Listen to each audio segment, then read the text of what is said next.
This morning I've got a very deep message that I got from Jesus last night in Eucharistic adoration about how he thirsts, pines for us to come to him in adoration. Words really can't explain it, but this is what he gave me. My children, my love for each and every one of you is an agonizing and painful love that desires to draw your souls away from the slightest stain of sin and lift them up to a mystical union with me in the Trinity. My children, my love for you is unfathomable.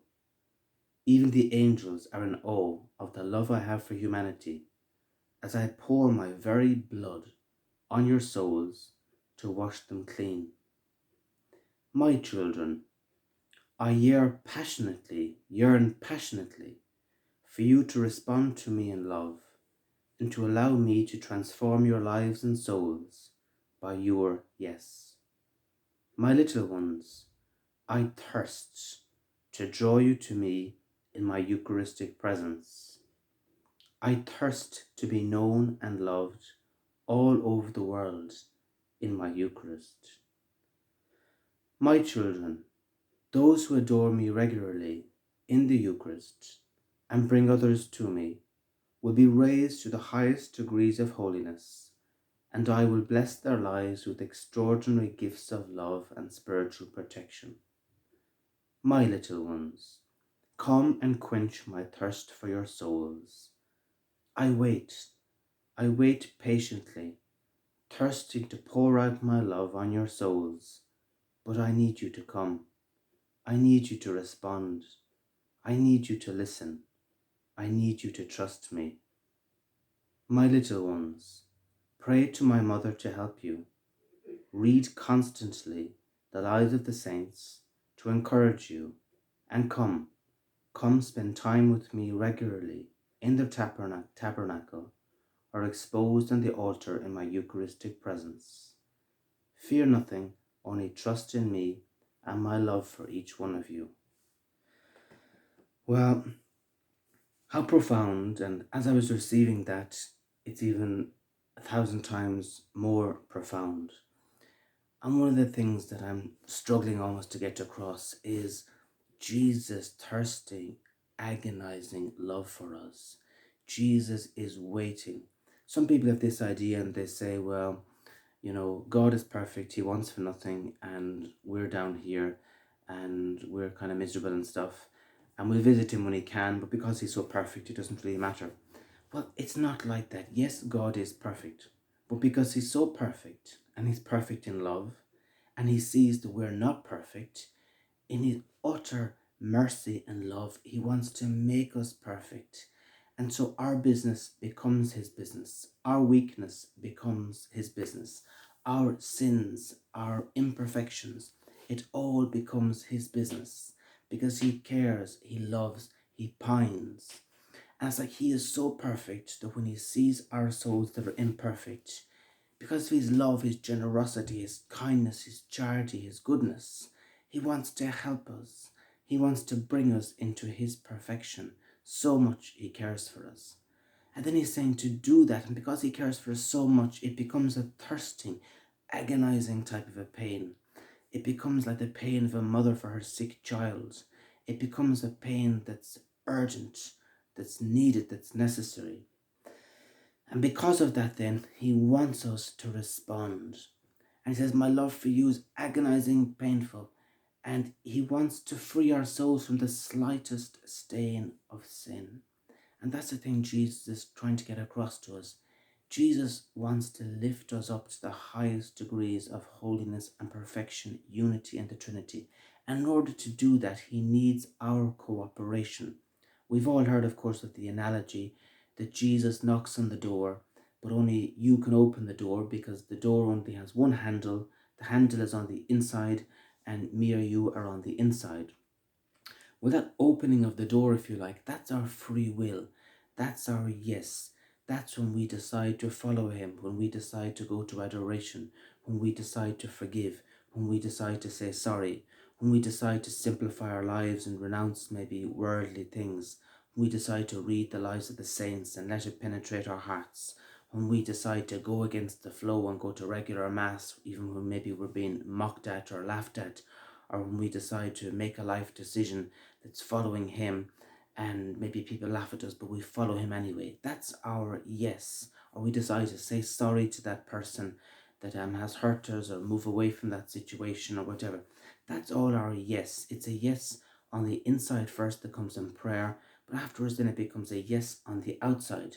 Or for some people it might be a yes to go into religious life, a yes to become a nun, a yes to become a priest, a yes to be involved in ministry, a yes to help the poor, a yes to help the homeless, a yes to go on a trip to Lourdes or Medjugorje or something. I don't know. So they're all the little yeses. And what Jesus is saying is that he needs us to make those yeses so that he can transform our lives. But he keeps on saying, my love for you is unfathomable. Even the angels are in awe. And that is true, because you see, the angels aren't baptized. And while the angels can, of course, get very close to God, God actually lives in us through our baptism. We actually get absorbed into God. And so it's a totally different dynamic. And basically, we get closer, if you like. It's not even a question of getting closer. We become one with God, and a grace that they haven't got, and so they are in awe of it. So it's this unfathomable love. I yearn passionately for you to respond to me and to allow me to love you and transform your lives by your yes. In other words, he yearns passionately to help us, and he just wants us to cooperate with him so we can go on that journey. And so he says, I thirst to draw people, to draw you to my Eucharistic presence.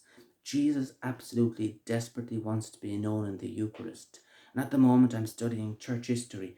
And even in the history of the church, there has been so much arguing about Jesus, about his real presence in the Eucharist. We know from the Protestant Reformation, we know all sorts of stuff. And yet as Catholics, we know, and we have countless examples from the saints, that Jesus is really physically present in the Eucharist. He is there.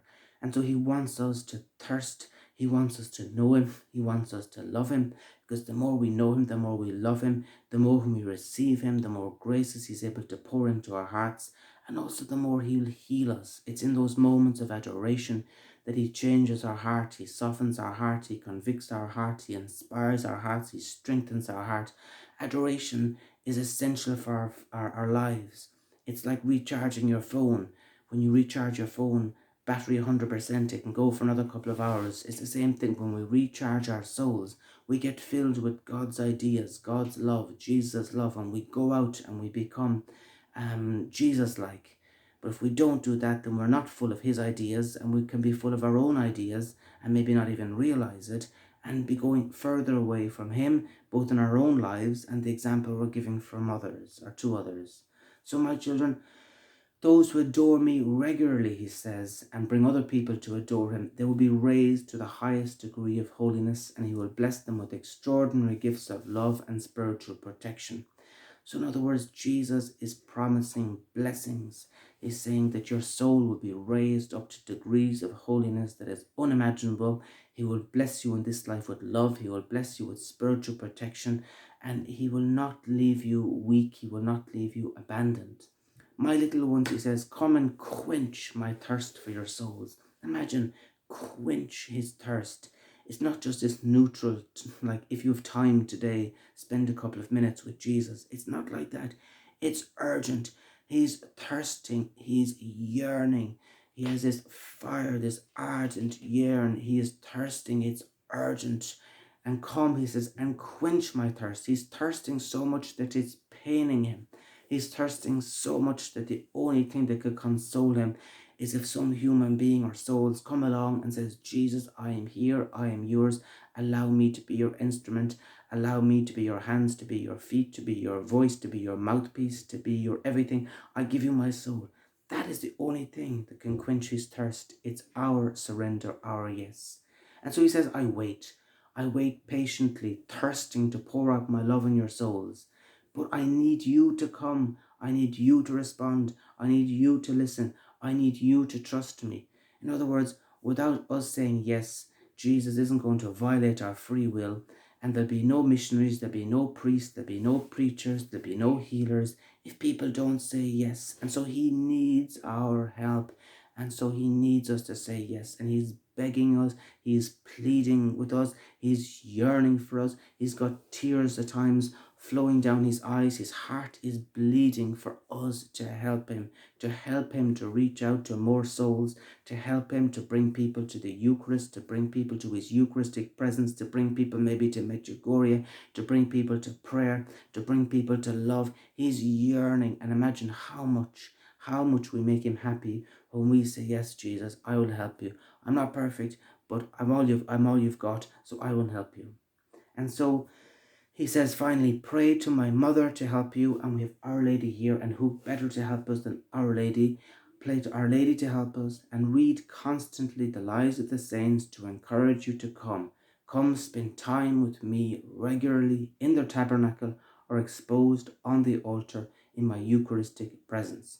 In other words, there might not be Eucharistic adoration in your parish, that's understandable, but still come to him in your parish church. Come to him, sit beside the tabernacle. He is there, he is real, he is present, he sees you, he knows you, he loves you, he is blessing you. Talk to him, pour out your heart to him, and ask him to help you, to guide you. Surrender your life to him.